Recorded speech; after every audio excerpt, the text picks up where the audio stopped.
Oh boy, my Neos. It's been an interesting few weeks. For anyone that doesn't give a crap about my life, just move on to the next chapter. But before we go into all that, I would like to just please urge you to like and subscribe. Everything does a little graphic now and gives you a little shot of dopamine, but I mean, it would be good for the channel, and we would grow together. You guys got in on the ground floor, so it'd be nice to see us getting up the elevator into somewhere in the upper echelons there. Even the middle of the YouTube tower would be fine. But anyway. First off, I finished a game called Anima Gate of Memories. It was a game that was kickstarted. I never know these things until I finish them. So I bought a Switch and I don't want to spend more than $5 for a game. Indie games are fun, but I'm on a budget. I finished editing the walkthroughs for Sacred 3, Raji, another indie game, The Nightmare Before Christmas Game Boy Advance, and Castlevania Harmony of Dissonance for the Game Boy Advance. Raji is up, and I just gotta make some thumbnails for the others. Of course, Enslaved is up there already, so here's the card. My legal ball and chain of a wife went to vacation. And she's been stretching out the divorce as far as she can because she doesn't want to pay child support, and it's working. She's gone the whole time going on airplane trips, going up in the mountains, doing all of this great stuff. I had the kids for 2 weeks, and on one day, on Wednesday, a kid that I was taking care of for 2 hours because her mom drops her off every morning at 5:30 a.m. I have this kid until I decide to take the kids to summer camp around 8 or maybe 9. I don't know. But I have this kid, and she caught COVID during the first week that I had the kids all by myself. And then she sneezed on me on Wednesday and then gave me COVID. We quarantined on Thursday. Friday, the kids didn't get COVID, but I did, but it was a little small line. And then over the weekend, it became full-blown COVID. Like I'm built different, you know. I can handle like my job and everything like that. Like my real job is to teach tennis, and I'm socially distancing, so I'm keeping everybody away from me. I don't really have to tell them anything. It's like 100 degrees outside, and I'm not fainting. So yeah, I'm built different. Like, dude, when I tell you that, it's real.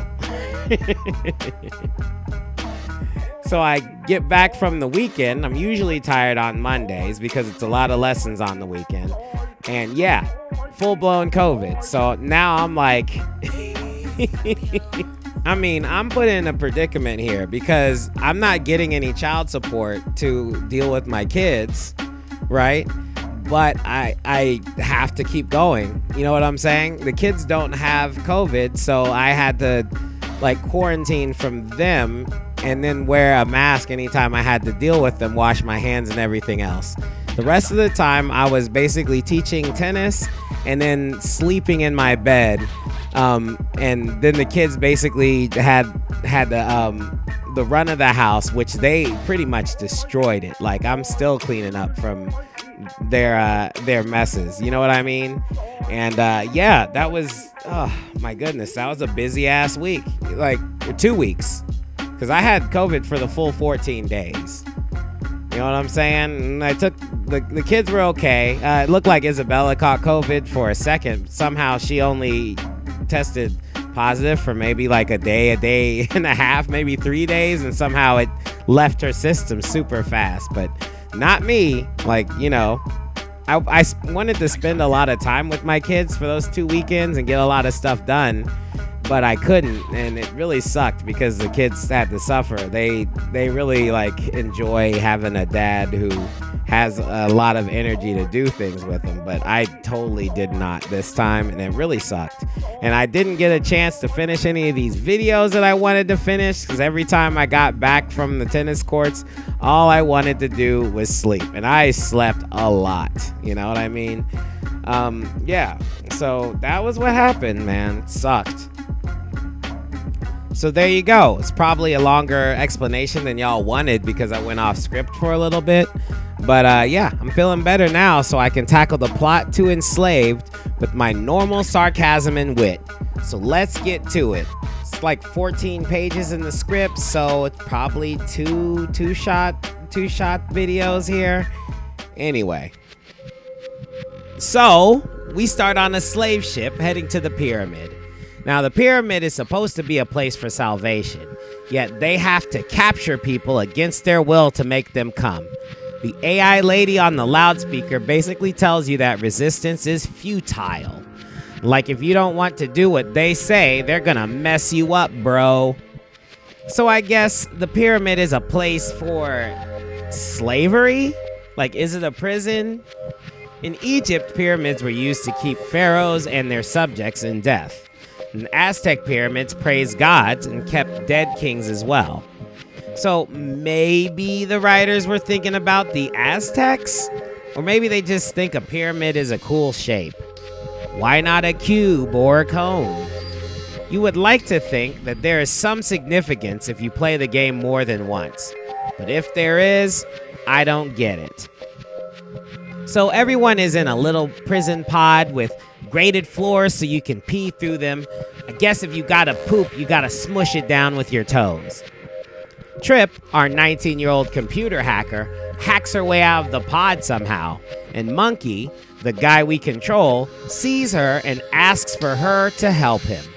But Trip is all out of fucks. Like, she has none. She heads directly to a control panel and hacks the ship so that it self-destructs. And does she give a shit about any of the other people who have been captured? Nah, fuck them. I mean, she literally just freed herself out of the pod from inside. Couldn't be bothered to free anyone else, eh? Burn this ship to the ground. First explosion frees Monkey, and throughout half of the stage, we get to see people burning to death and exploding in these pods. But I guess if Trip wants to survive, she should just head straight to the escape pods, right? So maybe it makes sense that she didn't let anyone else free. More escape pods for her. She could use her hacking skills to take over the ship and have it land safely and shut down the defenses. Well, she's 19. It's okay. Monkey needs to get to the escape pods, but a mech is in the way. He needs his weapons. Oh, look, there is one guy who decided to stay at the computer when the whole ship is exploding. That's reasonable. Where's my stuff? What? The stuff. Where's my gear? Stuff you took away from me. I can't talk to you. It's against the rules. Item storage in the lower hall. Slave 6B58 is assisting escaping prisoner. Level 1 infraction. Command. Terminate slave 6B58. Please!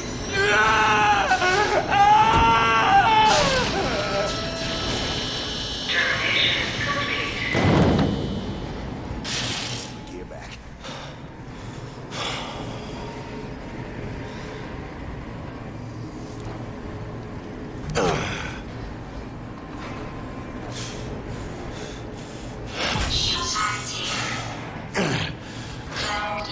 Damn.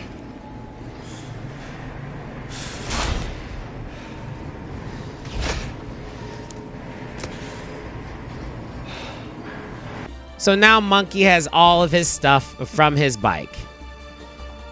From there, Monkey fights the mechs and tries to catch up to Trip, who is scared shitless of him. She probably thinks he's going to rip her head off for leaving him to die in an egg-shaped porta potty. At least jumping around an exploding ship is cool. Like, I can't lie, it's dope. But the lose state should be better. I mean, if Monkey fails and gets clipped by the building, he's just like, oh my god, I slipped and fell and hit my head.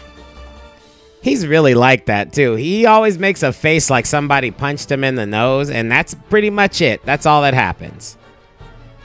So Monkey catches up to Trip, who is in the last escape pod. He wants to be let in, and Trip says, no fucks given, and hits the eject button. Which, should have shot her out of the cockpit, right? Don't escape pods detach? What button does she push to get out of the escape pod before it hits the ground at 800 miles per hour?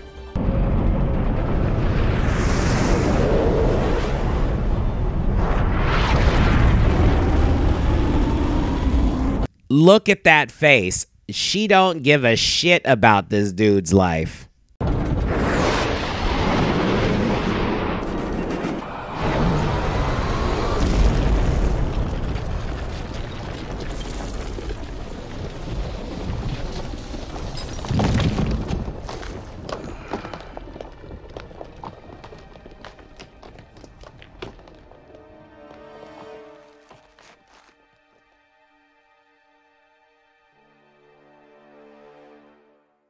Nope, absolutely not.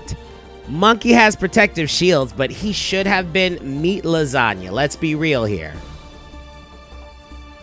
So Monkey wakes up like he drank too much and just fell asleep on a mattress. Since this game was nominated so much for the acting, let's go ahead and play some of it.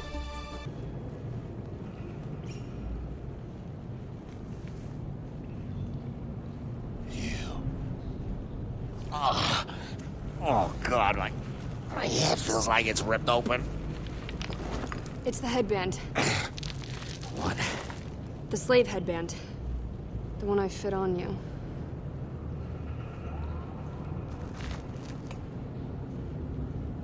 You put this on me. Let me explain. Get this thing off, or I'm gonna rip your head off. No. No? You think I'm screwing with you? Yes! You man, stop!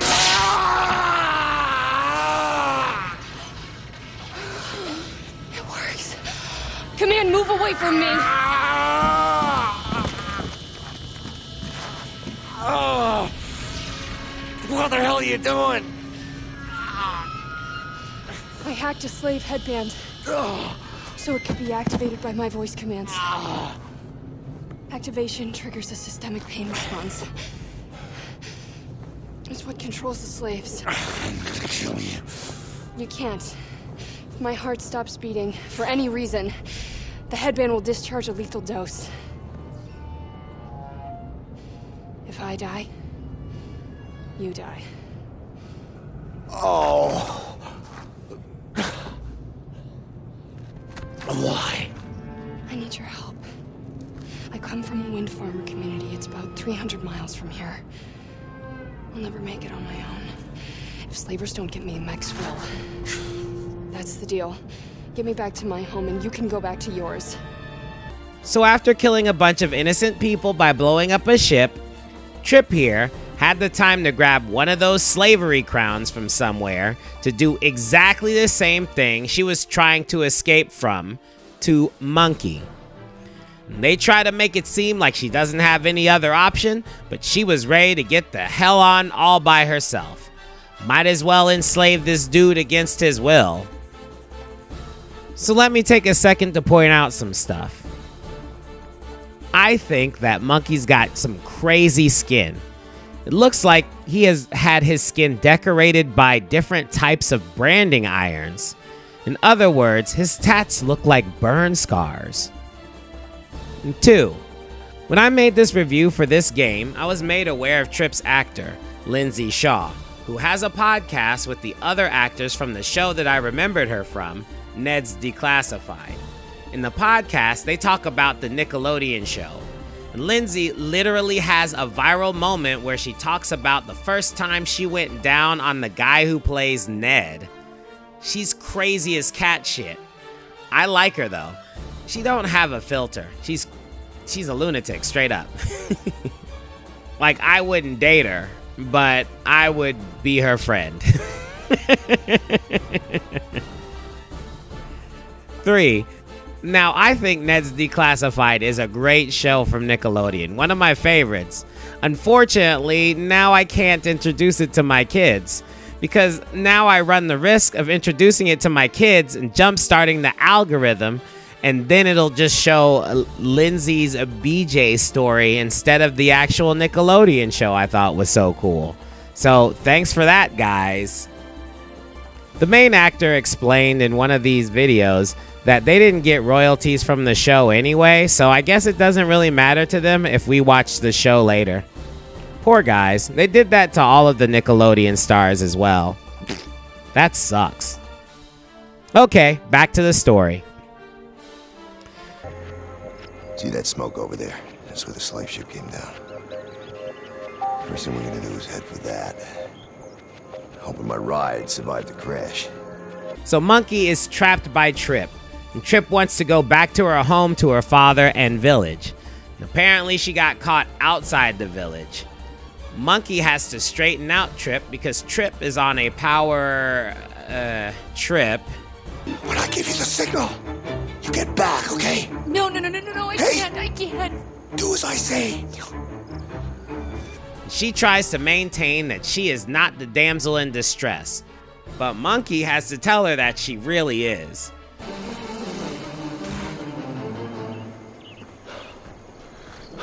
If we're gonna get through this, then when I ask you to do something, you need to do it immediately. Okay. I understand. Her hacking abilities are like Spider-Man's spider sense. They are only relevant for the plot. And seriously, she took down a whole slave ship in a matter of seconds, hacked a crown to only respond to her commands, and tuned it into her heartbeat. Later, Monkey catches a mechanical dragonfly, and she hacks that. Well, guess what? The two deal with absolutely nothing but robots the whole damn time. The whole damn time. And she could have an army of robots on the way to the ship. And Trip would have been so relevant. Talk about boss bitch.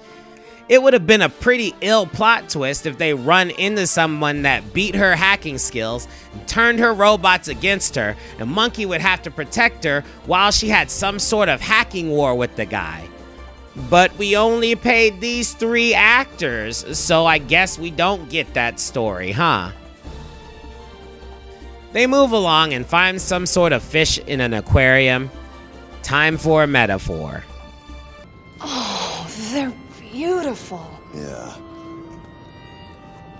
Doesn't make any sense. They should be dead. Makes perfect sense. The sunlight feeds the plants oxygenate the water. The small fish eat the algae, the big fish eat the small fish. It's a closed ecosystem. Just like my home. My father designed our community to work in exactly the same way so that we'd never have to leave the outer compound walls. We grow our own food, condense our own water, create our own energy. We have everything. Except the future. What do you mean? Well, I've seen it all before. Scattered tribes coming together under one visionary leader. It's never long before they attract the attention of the slavers, which obviously has already happened. It was just one slave ship. Only caught a handful of us. Think more won't follow? Hold on a second. They only got a handful of them? Were they in the slave ship that you destroyed and had everybody killed in at once? Like, you didn't save none of the people from your village? Whatever.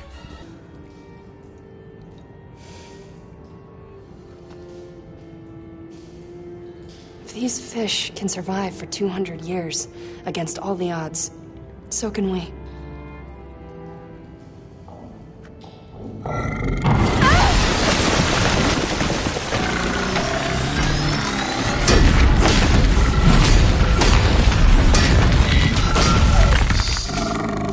That robot was like, Demolition Unit 0578 here to use this aquarium to crush what little hope you just said you had.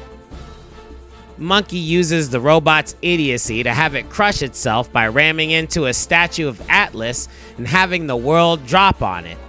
Is that another metaphor? Meh. Trip can scan mechs after they beat him to reveal how to beat them easier in the future. Or you could learn how to hack a big-ass mech and have some awesome-ass mechs battle each other. That would be cool as shit. Okay. This game ain't about that. Stop getting excited, Yusef. They move along and find another demolition mech, but this time Monkey uses his new knowledge to just eat this mech's lunch.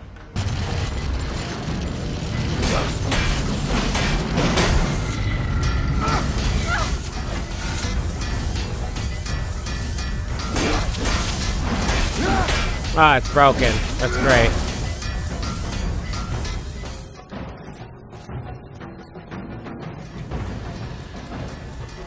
It's broken. It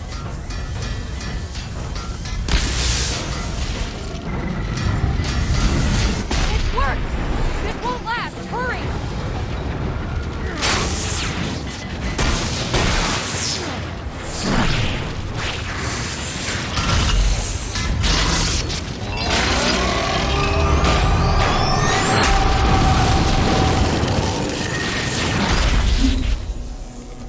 They keep moving and find they need a bridge.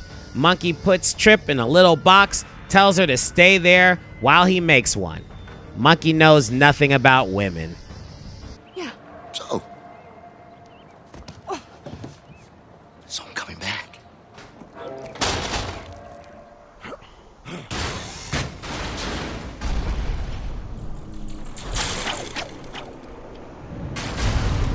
Basically the most dramatic you could possibly do. You could have just lowered it down on the crane, but okay. I thought I told you to stay put. It came out of nowhere. I was just looking around and... Whoa. Just calm down and tell me exactly what happened. Don't bother, just say.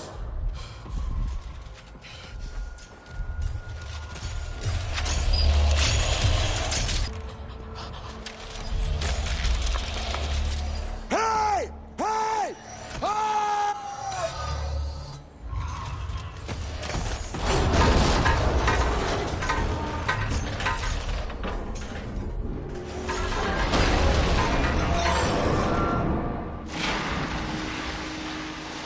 Monkey gets down there, and guess who still made it to the dinner table? Right there, it's coming! Trip, shut the fuck up. Closer, Monkey, it's getting Shut the fuck up. I'm trying to run. Monkey, faster, faster!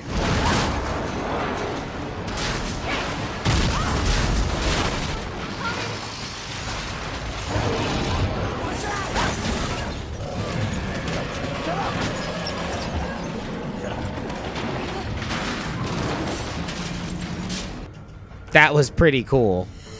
Trip and Monkey are looking for an exit and wander into a theater that has a power cell. And apparently we care about power cells now. Not that we have mechs around that seem to be powered by something that we can collect as we destroy them. Look, this one has a bunch of blue lights and shoots energy beams. With Monkey's help, Trip gets up to the power cell. Monkey decides to go down to the stage because he sees one of these mask thingies floating in the air. That's a thing in this game. These digital mask thingies are floating in the air, and only Monkey can see them because he has a helmet on. Monkey gets to the mask, and then he sees Andy Serkis sitting in an empty theater? That's a little ominous. Speaking of ominous, I'm looking at my watch right now, and it looks like we haven't gone long enough without Trip doing something stupid. Shit. Monkey, where are you? Shut the hell up. I think one of them is inside. Oh, God. What do I do? What do I do?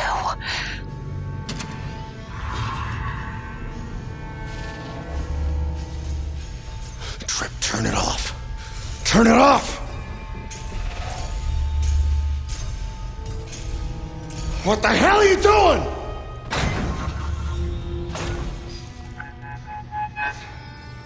But soft. What? Yonder window breaks.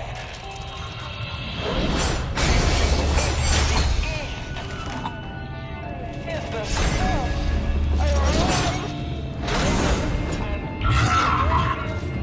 So Trip inadvertently trips the damn spotlight, which automatically follows Monkey all the way through the theater.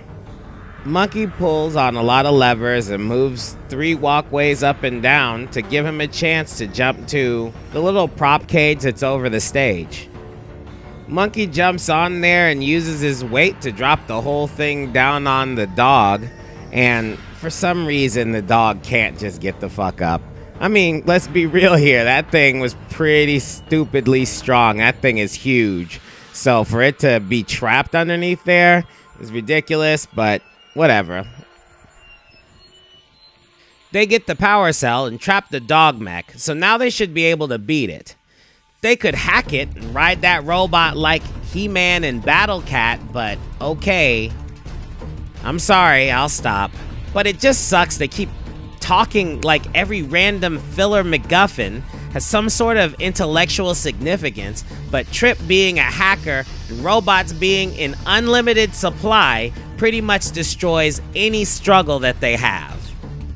So they drop light scaffolding on the dog, scan it for weaknesses, and Trip and Monkey look at each other like they're about to bust slobs in front of the dog mech. You remember that time someone forced you to do what they say under penalty of death?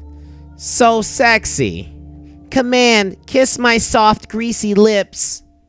Alright guys, that's the end of this installment of the video game plot summary of Enslaved. I don't want to say too much on the back end because I said so much on the front end, but I will say that please like and subscribe, like do that shit. It means a lot to me, all of that crap. If I don't say anything, you guys probably won't do it. I mean, if I say something, y'all might not do it, so it's whatever. Anyway, thanks for making it this long, and, you know, you guys saved me like Neo saved Agent Smith. Peace.